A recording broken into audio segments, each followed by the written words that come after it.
قوم کے مسائل کا ادراک کرو. اگر کوئی کہتا ہے کہ راوی چین کی بانسری بجا رہا ہے تو جھوٹ بول رہا ہے.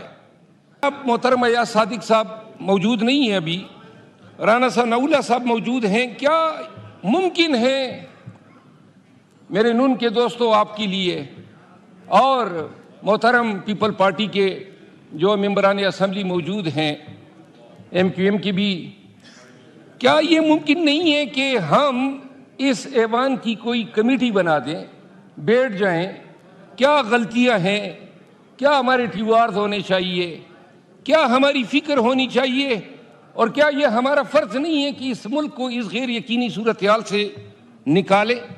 اگر آج یہ فرض ہم انجام نہیں دیتے ہیں, آج ہم جو ہیں آنکھیں چھپا لیتے ہیں, یہ اسی طرح گزر جائے گا, 1 سال اور گزرے گا, یہ گالم گلوچ, یہ تانے زنی میں, یہ ایک دوسرے کو برا بھلا کہنے میں.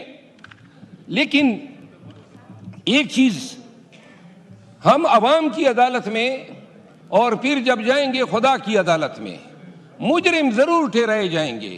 ایوان نے ہم سب کو منتخب کر کے یہاں پہ بھیجا ہے اس لیے کہ قوم کے مسائل کا ادراک کرو. اگر کوئی کہتا ہے کہ راوی چین کی بانسری بجا رہا ہے تو جھوٹ بول رہا ہے. سرحدوں پہ ہمارے بہت سارے حلقے, میرا اپنا حلقہ, آپ یقین کریں میں اپنے حلقے میں نہیں جا سکتا ہوں, طالبان نے وہاں پہ قبضہ کیا ہوا ہے, اور ہمارے بہت سارے اضلاع میں یہ صورتحال ہے. بدامنی ہے, مہنگائی جو ہے وہ بڑھ رہی ہے. آج ایک میں no cross talk order the house please. یہ صرف اتنا میں عرض کرتا ہوں, کراس ٹاک آپ کریں گے تو پھر اس سے وقت اور زیادہ چلا جاتا ہے. ران صاحب آپ مہربانی فرما کے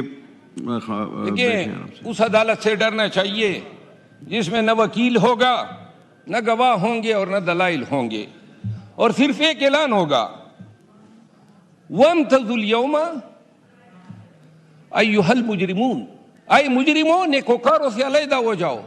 ہم قوم کے مجرم بیٹھے رہ جائیں گے, آج انا کے خول میں آپ بھی بند ہیں. اور کل خواجہ صاحب کا بیان آیا تھا کہ جی پی ٹی آئی کو پہل کرنی پڑے گی.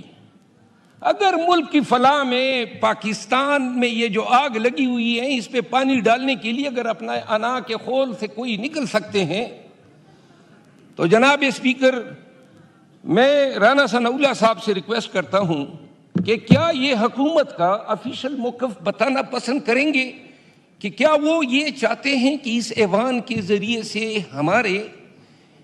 ہمارے یعنی پاکستان تحریک انصاف, ہمارے خان نے ایک کمیٹی بنائی ہوئی ہے مذاکرات کے لیے, اور کیا بتانا پسند کریں گے, کیا آپ چاہتے ہیں کہ یہ جو مسئلے ہیں پیپل پارٹی سے مل کے, ایم کیو ایم سے مل کے اور تمام سٹیک ہولڈر جے یو آئی سے مل کے ایک کمیٹی بنا دیں اور وہ کمیٹی بیٹھ جائیں, اور اگر وہ یہ سمجھتے ہیں کہ یہ ٹی او آرز ہیں تو اسٹیبلشمنٹ سے بھی بات کریں, یہ کھری بات ہے, اور اس کے بعد جو ہے ملک کے لیے ان مسائل سے کوئی حل نکال کے دیں. ٹھیک ہے, بہت شکریہ, تھینک یو. بہت شکریہ.